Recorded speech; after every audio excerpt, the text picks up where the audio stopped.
Patent ductus arteriosus, otherwise known as persistent ductus arteriosus.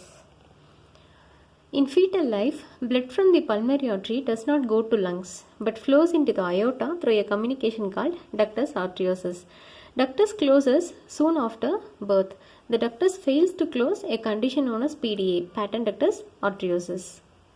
So here the important point is ductus closes soon after birth.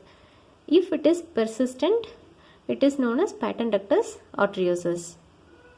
More common in females, sometimes associated with other congenital abnormalities. In PDA, the blood flows from high pressure aorta to low pressure pulmonary artery side, resulting in left to right shunt. So in PDA, there is left to right shunt. Pulmonary artery pressure rises with the rise in pulmonary vascular resistance.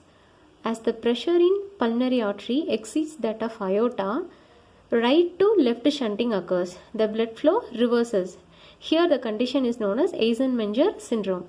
So in PDA there is left to right shunting, and in Eisenmenger syndrome that is right to left shunting. That leads to cyanosis, more in the feet than in the upper part of the body. Next, going for clinical manifestations, retarded growth and development in children with a large shunt. With the onset of a cardiac failure, the patients develop dyspnea, the arterial pulse, high volume. Cardiac finding includes a continuous machinery murmur in the left second intercostal space, often with a thrill. It is very, very important. Dyspnea and continuous machinery murmur. In advanced cases, P2 becomes loud and the murmur is shortened. Patient develops cyanosis and features of right heart failure, Eisenmenger syndrome. Investigations, the echocardiography is used to detect the location and size of the PDA. The ECG may show evidence of right ventricular hypertrophy. It is very, very important, that is right ventricular hypertrophy.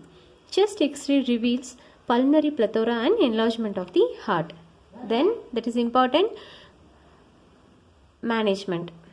The large PDA is occluded with an implantable device in infancy before pulmonary hypertension develops. However, surgery in small PDA is indicated to reduce the chance of endocarditis but may be delayed with until later childhood.